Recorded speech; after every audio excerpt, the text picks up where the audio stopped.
இன்னைக்கு நம்ம கேட்க போகிற கதையோட பேர் மாய கண்ணாடி. வாங்க கற்பனை உலகத்துக்குள்ளே போகலாம். ஒரு நாள் ஒரு 2 பசங்க சாயங்காலமாக ஸ்கூல்லாம் முடிச்சுட்டு ஆளுக்கு ஒரு சைக்கிள் எடுத்துகிட்டு ஊரை சுற்றி பார்த்துட்ருக்காங்க. இவனுங்க 2 பேரும் தினமும் இந்த மாதிரி ஊரை சுற்றி பார்க்க தான் வேலையாக வச்சுருக்கானுங்க சைக்கிளில். அப்படி போயிட்டு இருக்கும்போது இன்னொருத்தங்கிட்ட சொல்கிறான், இந்த மாதிரி எங்கள் அப்பா வந்து சைக்கிள் கேட்டேன் எனக்கு, ஆனால் வாங்கியே தர முடியாதுன்னு சொல்லிட்டாரு. இந்த சைக்கிள் பாரு ஓட்டவே கஷ்டமாக இருக்குது அப்படிங்கிறான். அதுக்கு இன்னொரு அவனோட ஃப்ரெண்டு, டேய் இந்த சைக்கிள் என்னடா குறைச்சா நல்லாடா இருக்குன்னு சொல்கிறான். அதுக்கு அவர் இருந்துட்டு, டேய் இல்லைடா எனக்கு கியர் சைக்கிள் தான்டா வேணும் அப்படி இப்படின்னு சொல்கிறான்.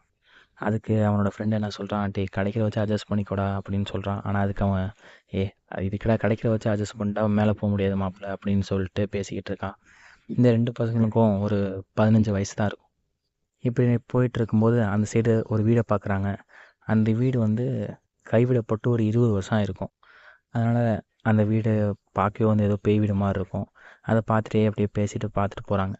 அப்படியே போயிட்டு இவன் என்ன பண்ணுறான், அவன் ஃப்ரெண்டை அவன் வீட்டில் விட்டுட்டு திருப்பி ரிட்டர்ன் வரான். இப்போது இவன் வீட்டிலேருந்து அவன் ஃப்ரெண்டு வீட்டுக்கு போகணுன்னா அந்த வீட்டை தாண்டி தான் போகணும். அதனால் இவன் போய் அவனை விட்டுட்டு திருப்பி ரிட்டர்ன் வர வழியில் அந்த வீட்டிலேருந்து ஒரு சவுண்டு வருது. அதில் ஏதோ ஒரு குரல் கேட்குது அவனுக்கு. அந்த குரல் என்ன சொல்லுதுன்னா, உனக்கு சைக்கிள் வேணுமா தம்பி அப்படின்னா உள்ளவா நான் உனக்கு சைக்கிள் தரேன் அப்படிங்குது. இவன் அதை கேட்டு பயந்துட்டு டக்குனு சைக்கிளை மிதிச்சுட்டு வீட்டுக்கு ஓடி வந்துட்டான். வீட்டுக்கு வந்து இது யார்ட்டையும் அவன் சொல்லலை. இருந்தாலும் யாரை கூப்பிட்ருப்பாங்க அப்படின்னு இவனுக்கு உள்ள ஒரே ஆர்வம். திருப்பி அடுத்த நாள் சாயங்காலம் அதே மாதிரி இவங்க 2 பேர் சைக்கிள் ஓட்டி போயிட்டுருக்கானுங்க. அப்படி சைக்கிள் ஓட்டு போகும்போது அந்த வீட்டை தாண்டும் போது அவன் கொஞ்சம் மெதுவாக கிராஸ் பண்ணி அப்படியே போகிறான். அந்த வீட்டை அப்படியே எட்டிட்டு பார்த்துட்டு போகிறான், யாராங்க இருக்காங்களா அப்படின்னு. ஆனால் கண்ணு கெட்டினது வரைக்கும் அங்கே யாருமே இல்லை. திருப்பி அவனுக்கு அந்த குரல் கேட்குது, தம்பி உள்ள வாப்பாவும் சைக்கிள் எடுத்துக்கோ அப்படின்னு. இவன் டக்குன்னு சரி வாடா உன்னை வீட்டில் போய் விட்டு வரேன் அப்படின்னு சொல்லிட்டு அவன் ஃப்ரெண்டை போய் வீட்டில் விட்டுட்டு திருப்பி ரிட்டர்ன் வரான். ரிட்டர்ன் வரும்போது திருப்பி அந்த குரல் கேட்குது, தம்பி சைக்கிள் ரெடியாக இருக்குது, கியர் சைக்கிள் தானே நான் உள்ளே வச்சுருக்கேன் வந்து வாங்கிக்கோ அப்படிங்குது. இவனும் சரி ஓகே நம்ம உள்ளே போய் பார்ப்போம் அப்படின்னு தைரியத்தை வர வச்சுக்கிட்டு உள்ளே போகிறான். உள்ளே போகும்போது அந்த கதவு திறக்கிறான். கதவு சும்மா தாப்பாக போட்டு தான் இருக்குது. அந்த கதவு திறந்தோடனே ஒரே தூசியும் இதுவுமா இருக்குது. ஏன்னா 20 வருஷம் ஆச்சுல. அந்த வீட்டுக்குள்ளேயே வந்து சின்ன சின்ன மரம் அளவுக்கு வளர்ந்துருச்சு உள்ளே இருக்கிற அந்த செடிகள் எல்லாமே. அது எல்லாத்தையும் களைச்சி விட்டுட்டு உள்ளே போகிறான். உள்ளே போனால் வீட்டுக்கு நடுவில் ஒரு கண்ணாடி இருக்குது. அந்த கண்ணாடி ஆள் உயரத்துக்கு இருக்குது. ஒரு 6 அடி கண்ணாடின்னு வச்சுக்கோமே. அந்த கண்ணாடி கிட்ட போய் நிற்கிறான். அந்த கண்ணாடிகிட்ட இருந்தால் சத்தம் வருது, தம்பி அப்படின்னு சொன்னோடனே இவன் அப்படி பயப்பட ஆரம்பிக்கிறான். பயப்படாதப்பா, நீ என்ன கேட்டாலும் நான் பண்ணுறேன், நான் உன் ஆசைலாம் நிறைவேற்றி வைப்பேன் அப்படின்னு சொல்லுது. இவனு வந்துட்டு சரி ஓகே ஃபஸ்ட்டு என் சைக்கிள் இருக்குன்னு சொன்னீங்க, என் சைக்கிள் எங்கே இருக்குன்னு சொல்லுங்கள் அப்படின்னு சொல்கிறான். அதுக்கு அந்த கண்ணாடியும், நீ அதுக்கு எனக்குள்ளே போகணும், எனக்குள்ளே போயிட்டு நீ இன்னொரு வழியாக வெளியில் வந்த அப்படின்னா உனக்கு அந்த இடத்துல உன்னோடைய சைக்கிள் இருக்கும் அப்படின்னு சொல்லுது. இவன் பயப்படுறான், எப்படி ஒரு கண்ணாடிக்குள்ளே போகிறது அப்படின்னு. அப்புறம் கொஞ்சம் கொஞ்சமாக இவனோட கையை அப்படியே உள்ளே விட்டு பார்க்குறான். இவன் கண்ணாடிக்கு ஒரு சைட்லேருந்து கையை விடும்போது இன்னொரு சைட்லேருந்து அவன் கை வெளியில் வருது. இதை பார்த்துட்டு சரி அப்படின்னா நம்ம உள்ளே போகலாம், நமக்கு ஒன்றும் ஆகாது அப்படின்னு நம்பிக்கை வர வச்சுட்டு அப்படியே உள்ளே போகிறான். ஒரு சைடு உள்ளே போயிட்டு இன்னொரு சைடு வெளில வந்துடுறான். வெளில வந்து பார்த்தா அந்த சைடு சைக்கிள் நிற்கிது. அதை பார்த்து இவனுக்கு அவ்வளோ சந்தோஷம். அவன் எந்த கலரில் ஆசைப்பட்டானோ அதே கலரில் அதே கியர் சைக்கிள் அங்கே நிற்கிது. அதை பார்த்து ரொம்ப சந்தோஷப்படுறான். சந்தோஷப்பட்டுட்டு சரி ரொம்ப நன்றி, ஆனால் சைக்கிள் இங்கே இருக்கட்டும், இந்த சைக்கிள் நான் வீட்டுக்கு கொண்டு போனேன் அப்படின்னா அந்த சைக்கிள் எப்படி வந்துச்சு அப்படின்னு வீட்டில் கேட்பாங்க அப்படின்னு சொல்லிவிட்டு அந்த சைக்கிளை அந்த வீட்லேயே நிப்பாட்டிட்டு அவன் அப்படியே வீட்டுக்கு போகிறான். வீட்டுக்கு போயிட்டு அடுத்த நாள் வேக வேகமாக அந்த பேய் வீடுன்னு சொல்லலாம்ல, அந்த பேய் வீட்டுக்கு போயிட்டு அந்த சைக்கிளை எடுத்துகிட்டு அப்படியே ஊர் ஃபுல்லாக சுற்றுறான். இப்படியே ஒரு 2 3 நாள் ஜாலியாக சுற்றிட்டு தினமும் வந்து அந்த சைக்கிள் அங்கே வைக்கிறான். அப்படி ஒரு நாள் சைக்கிள் வைக்கும்போது அந்த கண்ணாடி கேட்குது, சரி உனக்கு இந்த ஒரு ஆசை மட்டும்தானா, உனக்கு வேறு எதுவும் ஆசை இல்லையான்னு. அதுக்கு அந்த பையன் சொல்கிறான், எனக்கு ஆசை எக்கச்சக்கமாக இருக்குது, எல்லா ஆசையும் சொன்னால் நீயே உடஞ்சி விழுந்துருவ கண்ணாடி அப்படிங்கிறான். அதுக்கு அந்த கண்ணாடி வந்துட்டு, அதெல்லாம் இல்லை, உனக்கு எவ்வளோ ஆசை இருக்கோ சொல்லு, நான் நிறைவேற்றி வைக்கிறேன் அப்படின்னு சொல்லுது. இவனும் அதை கேட்டோடனே சரி ஓகே அப்படின்னா நான் உன்னை டெஸ்ட் பண்ணுறேன், எனக்கு இப்போ இந்த இடத்துல வெளிநாட்டில் விளையிற ஒரு விலை உயர்ந்த பழம் வேணும் அப்படின்னு சொல்கிறான். சொன்ன உடனே சரிப்பா கண்ணாடி எனக்குள்ளே போ அப்படின்னு சொல்லுது. இவனும் டக்குன்னு அந்த கண்ணாடிக்குள்ளே பூந்து இன்னொரு சைடு வெளியில் வரான். வெளியில் வந்தோடனே அந்த இடத்துல ஒரு பழம் இருக்குது. அந்த பழம் இவனுக்கு என்ன பழம்னே தெரியல. அதனால இவன் என்ன பண்ணுறான், இவன்ட்ட இருக்க ஃபோனை வச்சு அதை பார்க்குறேன் என்ன பழம்னு தெரிஞ்சுக்கிறான். பார்த்தா வெளிநாட்டில் இருக்கிற ஒரு ரேட்டு நல்ல காஸ்ட்லியான ஒரு பழம். சாப்பிட்றான், டேஸ்ட் அருமையாக இருக்குது. சரி ஓகே அப்படின்னு சொல்லி ஃபுல்லாக அதை அங்கேயே சாப்பிட்டு முடிச்சுட்டு, சரி ஓகே நான் அப்படின்னா என்னென்ன ஆசைகள் இருக்குது அப்படின்னு ஒரு லிஸ்ட்டு போட்டு நாளைக்கு கொண்டு வரேன்னு சொல்லி வீட்டுக்கு கிளம்புறான். லேட் ஆயிடுச்சு. வீட்டுக்கு போனதுக்கப்புறம் நல்லா சாப்பிட்டு முடிச்சுட்டு திருப்பி அடுத்த நாள் காலையில் இவன் ஸ்கூலுக்கு கூட போகல, ஸ்கூலை கட் அடிச்சுட்டு நேராக அந்த வீட்டுக்கு போகிறான். வீட்டுக்கு போயிட்டு இந்த மாதிரி நான் நிறைய ஆசைகள் வச்சுருக்கேன், அதை நான் ஒவ்வொன்றா சொல்கிறேன், எனக்கு ஒவ்வொன்றா நடக்கணும் அப்படின்னு சொல்கிறான். இதில் ஃபஸ்ட்டு இவன் என்ன கேட்குறான்னா, நான் சின்ன வயசில், அதாவது இன்னொரு 2-3 வருஷத்துக்கு முன்னாடி எனக்கு ஒரு 12 வயசு இருக்கும்போது நான் ஆசையாக வளர்த்த நாய்க்குட்டி இறந்து போச்சு. இப்போ எனக்கு அந்த நாய்க்குட்டி வேணும்னு சொல்கிறான். அந்த கண்ணாடி வந்துட்டு சரி ஓகே உள்ளே போயிட்டு வெளில வா உனக்கு கிடைக்கும்னு சொல்கிறதுக்கு இவனு அந்த கண்ணாடிக்குள்ளே போகிறான். போனால் அந்த இடத்துல அந்த நாய் அப்படியே இருக்குது. அந்த இறக்குறதுக்கு முன்னாடி அந்த நாய் எப்படி இருந்துச்சோ அதே மாதிரி இருக்குது. இவனை பார்த்தோன்னே வந்து பாசமாக கட்டி பிடிச்சிக்கிச்சு. இதை பார்த்தோன்னே எனக்கு அவ்வளோ சந்தோஷம். இதை பார்த்தோன்னே அந்த சந்தோஷத்தை அவனுக்கு எப்படி சொல்கிறேன்னு தெரியல. அதனால் அந்த கண்ணாடிக்கிட்ட என்ன சொல்கிறான், எனக்கு மற்ற ஆசைகள் இருக்குது, இருந்தாலும் என்னால் இந்த ஆசையை வந்து தாங்கிக்க முடியல, நான் ஒரு நாள் ஃபுல்லாக என் நாய்க்குட்டி கூட ஜாலியாக விளாண்டுட்டு வரேன் அப்படின்னு சொல்லிட்டு அந்த நாய்க்குட்டி வீட்டுக்கு கூப்பிட்டு போகிறான். வீட்டுக்கு கூப்பிட்டு போனோன்னு இவங்க அம்மா அப்பாவுக்கு ஒரே ஆச்சரியம். எப்படிடா அந்த நாய் தான் செத்து போச்சுடான்னு சொன்னதுக்கு, இல்லைப்பா இது வேறு நாய்க்குட்டிப்பா, ரோட்டில் சுற்றிட்டு இருந்துச்சு, எனக்கு நம்ம நாய்க்குட்டி ஞாபகம் வந்துச்சு, அதான் கூப்பிட்டுன்ட்டுன்னு சொல்லி சமாளிக்கிறேன். அவங்களும் ஏற்றுக்கிட்டாங்க. இப்படி நாட்கள் போகுது. அப்புறம் இவன் கொஞ்சம் கொஞ்சம் ஆசைகளாக அப்படியே கேட்க ஆரம்பிக்கிறான். அதில் என்ன கேட்குறான் அப்படின்னா, இந்த மாதிரி சின்ன வயசில் நான் தொலைச்ச ஒரு புக்கு வேணும்னு கேட்குறான். அதுவும் கிடைக்கிது. இப்படியே கொஞ்சம் கொஞ்சம் கொஞ்சம் கொஞ்சமாக ஒரு 2 வருஷம் உருண்டு போகுது. இந்த 2 வருஷத்தில் அவன் நிறைய இது கேட்டிருக்கான். அப்புறம் இவனுக்கு ஒரு 17 வயசு வருது. 17 வயசு வந்தோடனே இவனுக்கு ஆசைகள் வந்து கொஞ்சம் பெருசு பெருசாக வர ஆரம்பிச்சிருச்சு. அதுக்கப்புறம் அவன் போய் சொல்கிறான், இந்த மாதிரி வீட்டில் என்ன படின்னு சொல்லிகிட்டு இருக்காங்க, அதனால் எங்கள் அப்பா அம்மா வந்து இனிமேல் எனக்கு ஏற்ற மாதிரி இருக்கணும், அதாவது நான் நினைக்கிறதா அவங்க பண்ணணும், அதனால் எனக்கு அவங்க மைண்டே சேஞ்ச் ஆகணும் அப்படின்னு ஒரு ஆசை கேட்குறான். அதையும் அந்த கண்ணை நிறைவேற்றி வைக்கிது. அதுக்கப்புறம் ஒரு நல்ல வீடு, பெரிய வீடு ஆசை கேட்குறான். அந்த பெரிய வீடு கிடைக்கிது. அதுக்கப்புறம் அவனுக்குன்னு பைக்கு எல்லாம் கேட்குறான். எல்லாமே அவனுக்கு கிடைக்கிது. இப்படி அவன் லைஃப் அவன் என்ஜாய் பண்ணிகிட்டு இருக்கும்போது ஒரு நாள் காலையில் அவன் அப்படியே தன்னோட பெட்டை விட்டு எழுந்திரிச்சு கண்ணாடியை பார்க்குறான். அப்போது அவனுக்கு அவன் மூஞ்சியே ஞாபகம் இல்லை.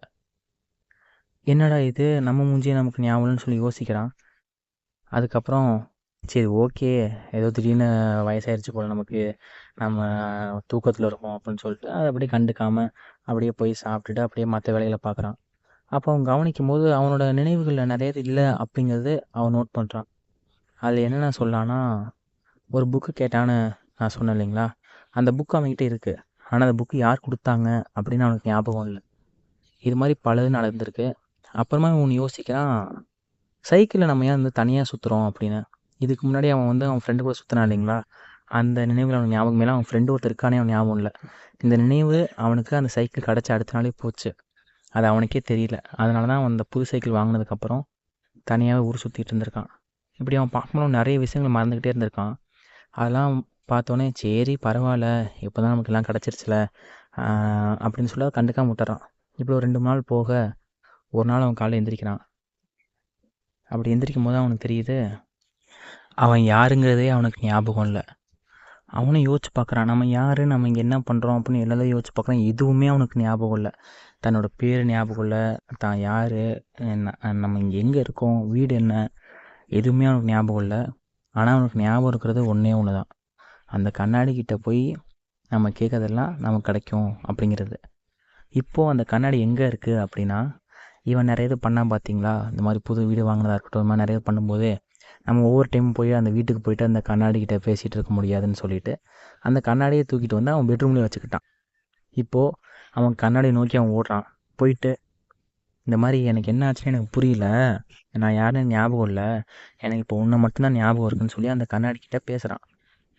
அதுக்கு அந்த கண்ணாடி சிம்பிளாக சொல்லுது, அவனுக்கு எதுவும் ஞாபகம் வர மாதிரி சொல்லாமல், இந்த மாதிரி நீ என்கிட்ட ஆசைகள் கேட்ப, நான் நிறைவேற்றி வைப்பேன், ஆனால் அதுக்கு பதிலாக உன்னோட நினைவுகள் நான் எடுத்துக்குவேன், எனக்கு ரிட்டர்ன் வேணும் இல்லையா அப்படின்னு சொல்லுது. அப்போ தான் இவனுக்கு எல்லாமே புரிய வருது. ஓ அப்படியா, சரி நம்ம வந்து இந்த கண்ணாடிட்ட ஏதோ கேட்டிருப்போம் போல், இப்போ நமக்கு எதுவுமே ஞாபகம் இல்லை, நம்ம நினைவுகளை திருப்பி கேட்போம்னு சொல்லிட்டு அந்த கண்ணாடிக்கிட்ட அவன் கேட்குறான், சரி எனக்கு என்னோடய நினைவுகளை திருப்பி கொடு அப்படின்னு. அதுக்கு அந்த கண்ணாடி, நான் உனக்கு எந்த எந்த அவனோட ஆசைகள் வேணால் நிறைவேற்றுவேன். ஆனால் நினைவுகளை மட்டும் என்னால் தர முடியாது. ஏன்னா நினைவுகள் எனக்கு வேணும் அப்படின்னு அந்த கண்ணாடி சொல்லுது. இதை கேட்டோடனே அவனுக்கு ஒன்றுமே புரியல. அப்புறம் அவன் சொல்கிறான், சரி இதெல்லாம் நான் தான் ஆசைப்பட்டு கேட்டேனா அப்படின்னு. அதுக்கு அந்த கண்ணாடி சொல்லுது, இப்போ உன்னை சுற்றி இருக்க எல்லாமே நீயே ஆசைப்பட்டு கேட்டது தான். ஏன் நான் கூட இங்கே இல்லை, நான் வாட்டுக்கு என்னோடய வீட்டில் இருந்தேன், நீ தான் என்னை தூக்கிட்டு வந்து இங்கே வச்சுருக்க, உனக்கு பிடிச்சிருக்குன்னு அப்படின்னு சொல்லுது. அதுக்கு அவன் சொல்கிறான், இப்போ என்னை சுற்றி நிறைய விஷயங்கள் இருக்குதான், என்கிட்ட காசு இருக்குது, எல்லாமே இருக்குது. ஆனால் எனக்கு இப்போ இது எதுலேயுமே இன்ட்ரெஸ்ட் இல்லை. ஏன்னா எனக்கு எதுவுமே ஞாபகம் இல்லை அப்படின்னு சொல்கிறான். இப்போ அதுக்கு என்ன பண்ணணும்னு சொல்கிற அப்படின்னு கேட்குறதுக்கு, எனக்கு இது எதுவுமே வேணாம், எனக்கு திருப்பி நீ சொன்ன மாதிரி எனக்கு அந்த பழைய வாழ்க்கைக்குள்ளே போகணும் அப்படின்னு சொல்கிறான். அதுக்கு அந்த கண்ணாடி சொல்லுது, நீ பழைய வாழ்க்கைக்குள்ளே போயிட்ட அப்படின்னா நீ ஆசைப்பட்டு இப்போ கேட்ட எதுவுமே அவன் கையில் இருக்காது அப்படின்னு அவன் சொல்லுது. ஆனால் அதுக்கு அவன் சொல்கிறான், இல்லை எனக்கு இதெல்லாம் பிடிக்குமாங்கிறது எனக்கே தெரியல, நீ சொல்லி தான் தெரியுது. இப்போ எனக்கு இது எது மேலேயும் இன்ட்ரெஸ்ட் இல்லை, எனக்கு என்னோடய நினைவுகள் தான் வேணும். நான் அப்போது அந்த நிலைமைக்கு போயிட்டு திருப்பி கூட என்னால் சம்பாரிச்சதை வாங்கிக்க முடியும். நான் பேராசைப்பட்டது என் தப்பு தான் அப்படின்னு சொல்கிறான். அந்த கண்ணாடியும் இருந்துட்டு, சரி அப்படின்னா இதுக்கு ஒரே வழி தான். இப்போ நீ என்னை உடச்சிட்ட அப்படின்னா 2 வருஷத்துக்கு முன்னாடி நீ 15 வயசில் இருக்கும்போது சைக்கிள் ஓட்டிகிட்டு போயிட்டு இருந்த அந்த நாளுக்கு நீ திருப்பி போயிடுவ அப்படின்னு சொல்லுது. இவனும் இருந்துட்டு டக்குன்னு, சரி என்னை அந்த நாளைக்கு கூப்பிட்டு போ, அந்த நாளுக்கு போன எனக்கு ஞாபகம் இருக்கும்ல அப்படின்னு சொல்லுது. ஆமாம், உனக்கு எல்லாமே ஞாபகம் வந்துடும் அப்படின்னு கண்ணாடி சொன்னோடனே டக்குன்னு இவனும் பக்கத்தில் இருக்க ஒரு ஏதோ ஒன்று, அந்த பக்கத்துக்கு ஏதோ ஒன்று வச்சு அடித்து நொறுக்கிடுறான் அந்த கண்ணாடியை. நொறுக்குனதுக்கப்புறம் இவன் டக்குன்னு அந்த பழைய இவனுக்குள்ளே போகிறான். அதாவது 15 வயசு பையன் திருப்பி 15 வயசு பையனாக மாறிடுறான். இப்போது இவன் அதே ஃப்ரெண்டு கூட சைக்கிள் ஓட்டிகிட்டு இருக்கான். சைக்கிள் ஓட்டிகிட்டு போயிட்டு இருக்கும்போது அவன் ஃப்ரெண்டுகிட்ட கேட்குறான், மச்சான் எப்படிடா இருக்க அப்படின்னு. அவனுக்கு ஒன்றுமே புரியல. டே என்னடா பேசுகிற, இவ்வளோலாம் பேசிடணும், திடீர்னு எப்படி இருக்குன்னு கேட்குற, ஏன் எதுவும் கண்டென்ட் இல்லையா பேசுகிறதுக்கு அப்படின்னு கலாய்க்கிறான். அவனும் சிரிச்சுக்கிட்டே ஜாலியாக பேசிட்டு அந்த ஸ்ட்ரீட்டை சந்தோஷமாக சுற்றி பாட்டுட்ருக்காங்க.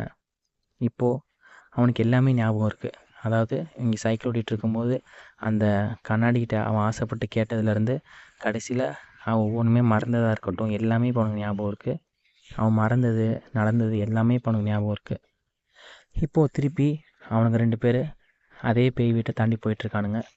அப்போது திருப்பி அந்த கண்ணாடி கேட்குது, உனக்கு ஏதாவது ஆசை இருக்கா அப்படின்னு. ஆனால் இதை அவன் கேட்டுவிடும் கேட்காத மாதிரி, எப்பா பட்டதே போதும் அப்படின்னு சொல்லிட்டு வரான்.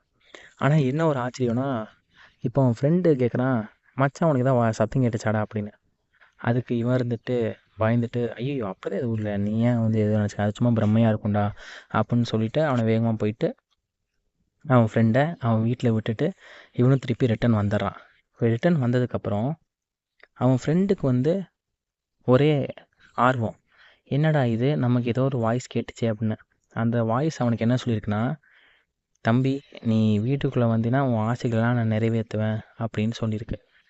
இவனும் சரி ஓகே அந்த வீட்டுக்குள்ளே போய் பார்ப்போன்னு அவன் ஃப்ரெண்டு, அதாவது நம்ம பையன், அவனை விட்டுட்டு வீட்டுக்கு ரிட்டர்ன் ஆனதுக்கப்புறம் இவன் திருப்பி அவனோட சைக்கிள் எடுத்துகிட்டு அந்த வீட்டுக்குள்ளே போகிறான். அப்படியே கதை முடியுது.